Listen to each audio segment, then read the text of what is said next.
Hey everyone, it's Lindsay. Normally I try to look a little more professional, but in addition to COVID, we're also experiencing fires and my house is currently under an evacuation warning, so I wasn't going to get all dressed up for this lecture, so sorry, this is what you get. Brain still works up in here, but I just am dressed down for today. All is well right now, but we'll see how that goes. This week we're going to talk about sex and gender. And so my first question is, what if everything I've just taught you for the past week and everything you thought you've ever known is wrong? Okay, well, it's not wrong, but it is a partial truth, right? It's true for some people, but it's not true for a lot of people. When talking about human sexuality, yes, first we talk about bodies. What do bodies look like? What do they sort of make up? But after that, we have to start saying now, okay, well, let's make this a little bit more complicated. When we talk about sex, what is your sex, right? Often if you're filling out a form, it says, what is your sex?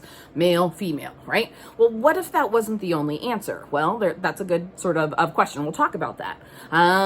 Beyond that, what's your gender? Who do you feel that you are? That would be your gender identity, and we'll talk about that. And then finally, we'll talk about sort of your gender expression. How do you express your gender? How do you make your gender known to people or not, depending on sort of what your sort of ideas are. So first, let's talk about sex. When we talk about sex, oftentimes we talk about it from a genetic sort of perspective, right? We often think that the world comes in XX for girls and XY for boys, right? That's an incomplete story. There's also other ones. So there's XXY, there's XYXY, a mosaic pattern. Those are also ways that people are born naturally without any sort of intervention. What? Yeah, I know, right? If somebody is born and has DNA or chromosomes that are not XX or XY, it's what we call an intersex birth. So an intersex person is somebody who we used to might refer to as a hermaphrodite, but that's a gross term and we don't like to call people that. That's what we use for sort of like the plant kingdom, and humans aren't plants, we're humans, and so we call it intersex identity. So an intersex identity says, yeah, I'm not clearly a boy or a girl, and there's more that we need to sort of investigate to be able to understand that. So another way that we often look at sex is anatomical. Do you have a penis or do you have a vulva? Again, not a definitive sort of thing. For some people, they might have different representations of anatomy. Could be external anatomy. It could also be internal anatomy. Could be that you have a penis and you have ovaries. What? That's not what we would expect, right? But it is something that does happen. There are about 87 different conditions that qualify for sort of intersex identities, and they make a whole gamut of different sort of things. A mix of all different kinds of bits and pieces and genitalia and DNA structures, and so that's just the reality of the world. Another way that we often look at sex is hormonal. Again, we're really associated to think if you are estrogen dominant, you are a woman. If you're testosterone dominant, you're a man. Note, I said dominant because everybody has both of those characteristics and hormones in them, but men tend to be testosterone heavy, whereas women tend to be estrogen heavy. But men also have estrogen and women also have testosterone.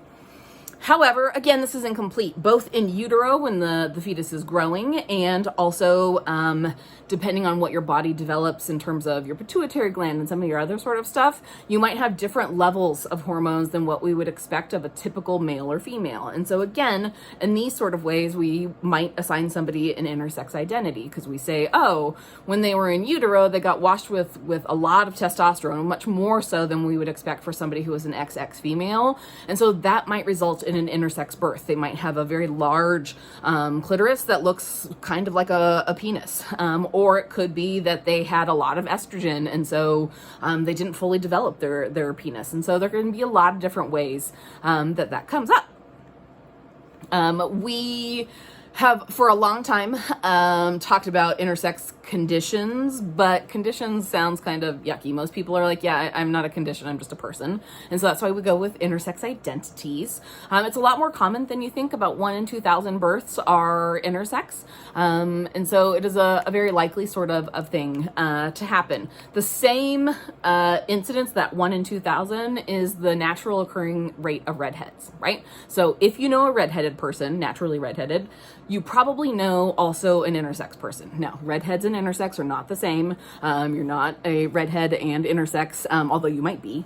But it's about the same sort of thing, right? Red hair is pretty, it's less common, right? We only know maybe a couple of natural redheads in our lives, but we probably also know a couple of intersex people in our lives. It's just not something that we talk about because we don't have a lot of education about it. There's also some people who don't know that they're intersex, and so this can be a thing that happens. For a lot of people, their genital representation on the outside looks pretty typical, what we would expect. And then maybe as they grow up, their body changes, maybe they're infertile, maybe they don't start their period, maybe they have other sort of things going on, and it might be not until later that they find out that they're intersex. There was a case in Italy a couple of years ago of a 70-year-old man. 70 years old, he'd had 5 children, he was good to go, just thought living his old man life. He went in for a hernia surgery, and while they were in there trying to work on his hernia, they discovered ovaries. What? The ovaries had no bearing on his fertility, on any of his sort of development of what he was like. But he happened to be carrying around these ovaries, right? And so he was intersex, and if he hadn't had that hernia surgery, he would have never known. And so for a lot of people, there are different ways that your body can be intersex, and you may not necessarily know. For most people who have genital sort of differences than what we would expect, we often do DNA tests and start to find that out in a much younger sort of age, but it is possible to go your whole life and not know that you're intersex, okay? So my question on this is, if people can be naturally born intersex, right? Meaning they're not boy, they're not girl, whether you believe in God, whether you believe in a higher power, whether you believe in nature or evolution, whatever it is that causes people to be born intersex, if the world and people can naturally be intersex, then why is it that we as humans can't accept that people can be born and not identify with the gender that they are, right? This is where our trans community comes in. People who are trans say, hey, maybe I don't have DNA that proves it, or maybe I don't have these sort of things, but I'm telling you in my head, I'm trans because that is how I feel, right? Well, if it occurs naturally in nature or because God intended people to be more than boy or girl, well, then why can't we as humans accept that there are more than boy and girl? So 2 terms to familiarize yourself. 1, cisgender. Most of us are cisgender. Most of us, because that's the most of the world, right? 90% or more of the world is cisgender. This means when we were born, whoever caught us as we were coming out of the vulva looked between our legs and they said, hey, you have a vulva, you're a girl, or hey, you have a penis, you're a boy. And you grew up and you're like, yeah, that's my story. That feels good to me. And so that would mean cisgender. Oftentimes people want to call this normal or regular or other sort of words that imply that the opposite of that is not normal or not regular, right? And so instead we give it cis gender, which is a Latin derivative, right? So cis means on the same side. So your genitals, your gender, your identity, all that stuff is all on the same side. Whereas, oh, sorry, cat. Hello, just scrape my leg. Transgender is people whose bits and pieces don't all match up in the way that we would expect them to typically. We might say in our head, we feel this way, but our body is telling a different story, or maybe our hormones are telling a different story. Trans means beyond, so it's moving away from that same side, and so there are a lot of different ways that people can be transgender. It used to be our sort of thought that trans people came in 2 flavors, right? If you were trans and you were assigned male at birth, if you were trans, that meant you wanted to be a woman, right? Or that you were a woman, actually. And if you were somebody who was born with a vulva, but you felt like a man, then actually you were a trans man. But what we know now as we've evolved is that people can fit the transgender sort of spectrum in a lot of different ways. There's no one way to be trans, just like there's no one way to be a woman or one way to be a man. And so trans people have a lot of different sort of identities that they might hold.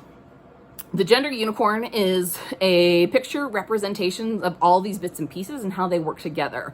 A lot of these concepts can be very fuzzy, and they can get confusing. So the visual image is one that I like to use to think about these sort of things. So your gender identity is how you feel up here in your head.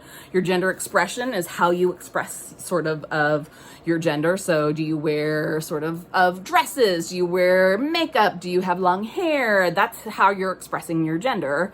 Your sex assigned at birth is what you were assigned at birth. Most of the time that's male or female, but for some people now we know they're assigned intersex at birth. And then the last part, which we'll talk about coming up in the next week, is thinking about our sexual orientation. So who do we feel that we're in love with? Who do we want to be in bed with? All those other sort of things. Whoops. Everybody can have a different representation on their gender unicorn. If you were to put the gender unicorn down, print it out and fill it out, yours would look probably like nobody else's. We all have a gender unicorn within us. Most of us just don't have to think about it because it's something that we've just assumed fits sort of the norms of society. For those who don't fit the norm, they have to think a lot about it. And so the gender unicorn can be a really great way to be able to navigate what is gender, what does it look like, how does this represent me in these sort of ways. And so I would encourage you to look at the gender unicorn, think about where you might fit on those different lines that are in the gender unicorn, and think about that. All right. That's all for this week. Your sex paper, your self-exploration paper, topic is coming up, due on the 18th. And your class activity is also due on the 18th. So you have 2 things due on the 18th this week. Okay. After that, we'll be back to our regular sort of quiz on Sunday, activity on Friday. All right. Thanks. Bye.